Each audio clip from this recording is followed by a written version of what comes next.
নমস্কাৰ আজি class 10ৰ animals কবিতাটোৰ ভাঙনি কবলৈ ওলাইছো আশা কৰো ছাত্ৰ-ছাত্ৰীসকলক ই কিছু হলেও সহায় কৰিব এনিমেলছ কবিতাটোৰ কবি হৈছে ৱাল্ট হুইটমেন তেওঁৰ সং অফ মাইসেলফৰ পৰা এই কবিতাটো লোৱা হৈছে I think I could turn and live with animals. They are so placid and self-contained. I stand and look at them long and long.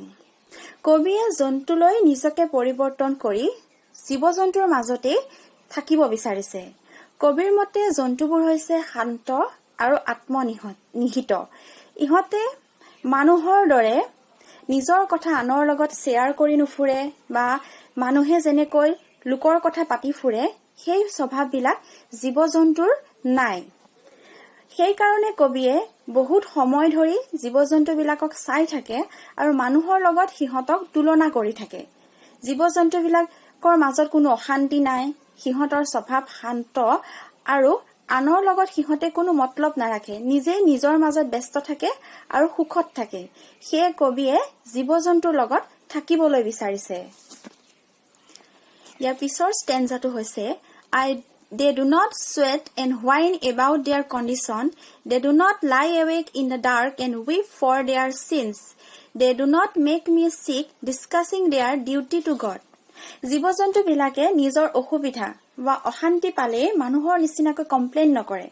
মানুহে অলপ অসুবিধা পালে সৰু সৰু কথাতে ঘেনঘেনাই থাকে আপত্তি কৰি থাকে হোৱাইন মানে হৈছে ঘেনঘেনাই থকা মানুহ হৈছে আটাইতকৈ অসন্তুষ্টিয়া জীৱ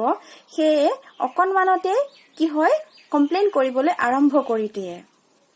জীৱ-জন্তুৱে কিন্তু তেনেকুৱা ধৰণৰ আচৰণ কেতিয়াও নকৰে মানুহে সৰু কিবা ভুল কৰিলে বা পাপ কৰিলে সেই কথাটোকে ভাবি ভাবি ৰাতি শুব নোৱাৰা হয় টোপনি নাহে কাৰণ সেই কথাটোৱে মানুহক অশান্তি কৰি থাকে কিন্তু জীৱ-জন্তুৰ মাজত তেনেকুৱা ধৰণৰ আচৰণ দেখিবলৈ পোৱা নাযায়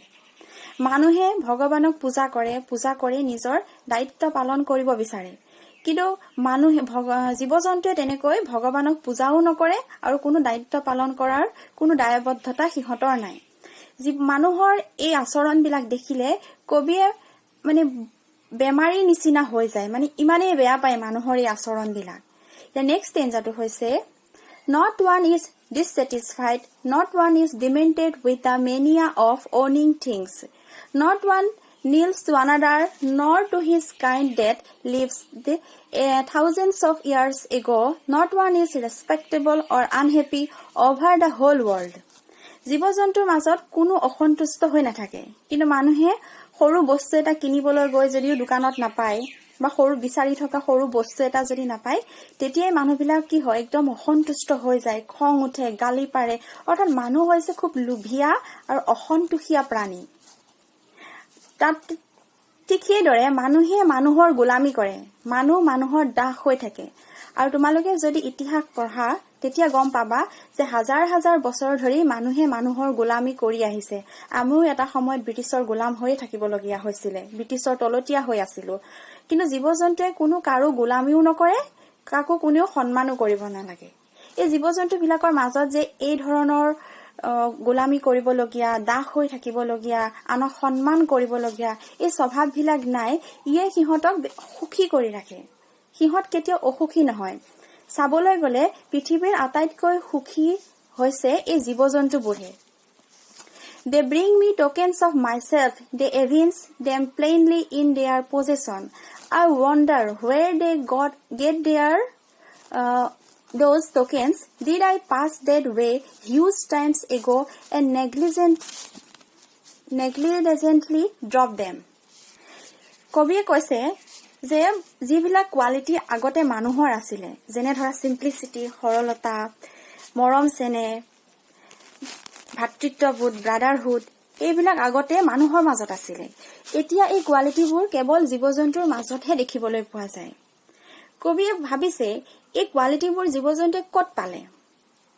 শেষত এটা প্ৰশ্ন সুধি কবিতাটো সামৰণি মাৰিছে যে হয়তো মানুহে নিজৰ অসাৱধানতাৰ কাৰণে নিজৰ এই কোৱালিটিবোৰ গুণবোৰ কৰবাত হেৰুৱাই পেলালে নহলে কৰবাত পেলাই দিলে যিবোৰ জীৱ-জন্তুৱে বুটলি ললে আৰু এতিয়া সেই গুণবিলাক কেৱল জীৱ-জন্তুৰ মাজতহে দেখিবলৈ পোৱা যায়